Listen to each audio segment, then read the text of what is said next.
What's going on, guys? I wanted to show you a project I've been working on for a couple of days now. And before I do, I kind of want to show you where I started here.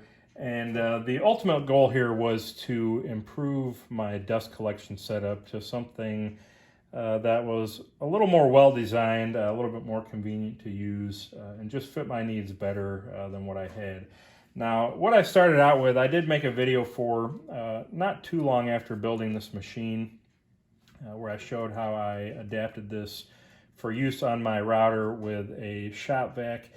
And since that video, I don't remember if I put up an update, but I did add a cyclonic dust separator, a larger collection barrel, as well as a larger diameter hose. And, you know, by themselves, everything has actually been working quite well for some time now. But there's a couple of shortcomings and things that left a little to be desired. So I wanted to design something a little bit better.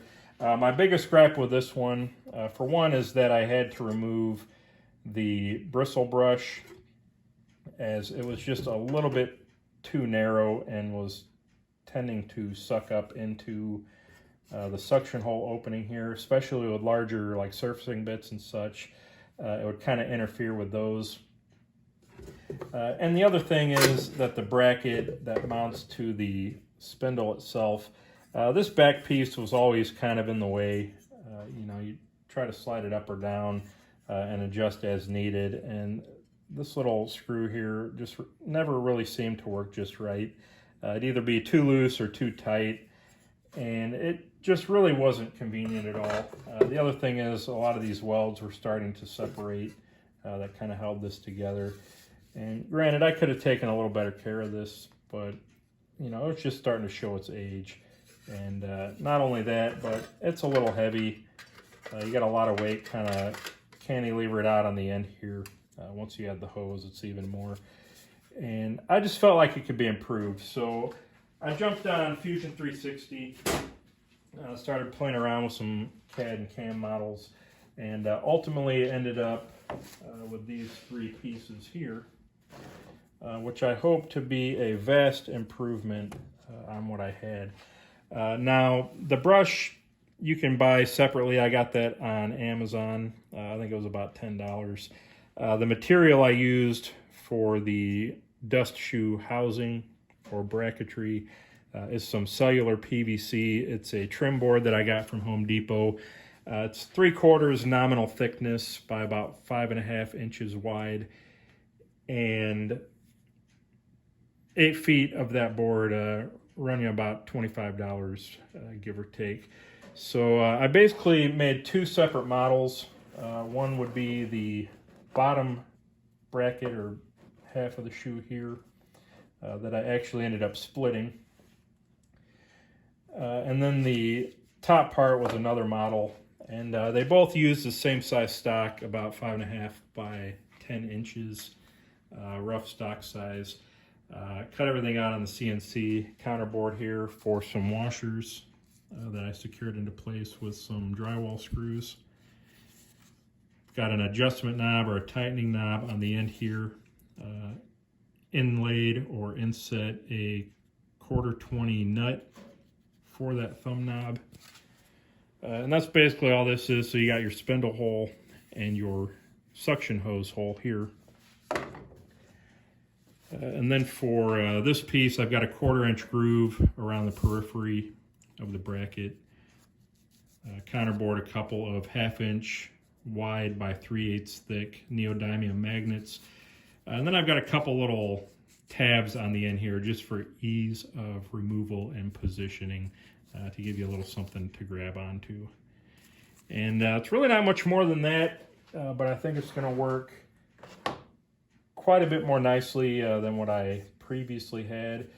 And the thing about it is, you know, all in materials, you know, some little odds and ends I had around the shop, I probably spent about as much on this, if not a little bit less, than I did on what I call the eBay special, or the dust shoe that I just recently showed you there.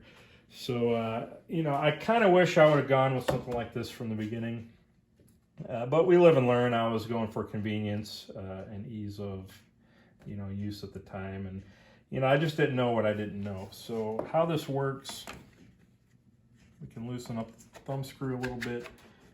Slides nice and snugly on here. I can rotate it pretty easily, about 120 degrees, actually a little more than 180 degrees, depending on where this thumb screw is located.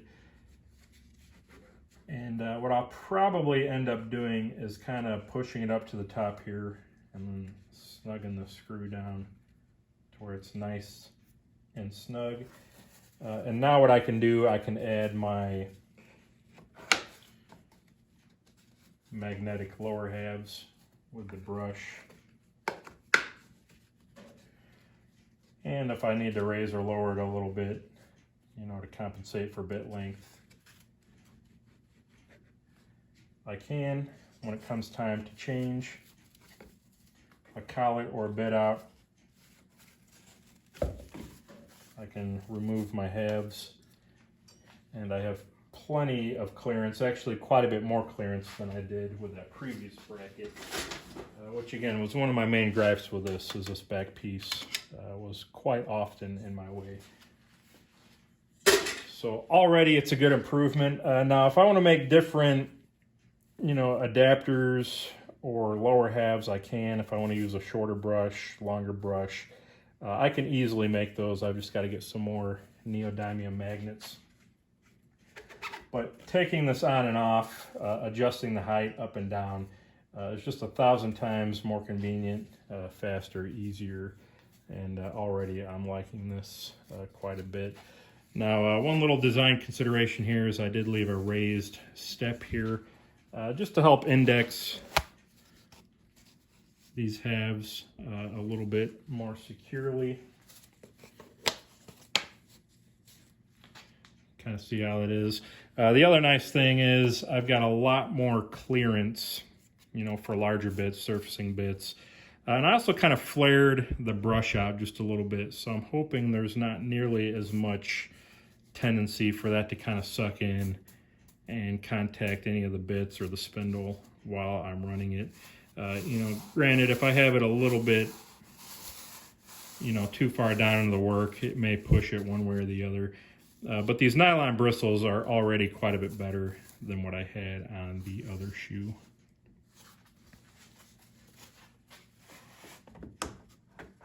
And if I just want to leave everything in place, I really don't even have to remove the magnets. This is so easy to take on and off. It's much lighter weight. It's much more simplified. And then the hose here just very quickly and easily pops into there. And I probably need to put a little bracket here to kind of hold that in place, but the other option is to just turn it out a little bit.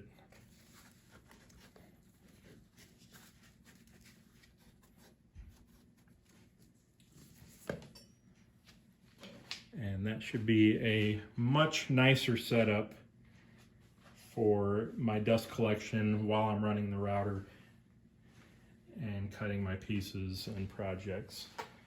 And again, the little tabs here make it a lot easier to remove, to index. Plenty of access to the collet.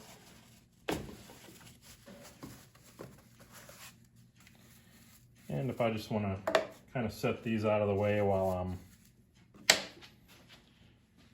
setting up my machine, I can just stick them to anything made of metal and you're good to go.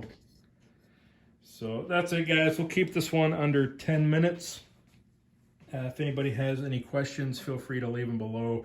I'm going to run a couple of parts and pieces on this. I actually haven't even tested it yet, but I think it's going to work quite nicely. And if you guys want to follow me on my Instagram, I'll probably post a couple of updates on there as well. So that's it, guys. Thanks for watching. We'll see you on the next one.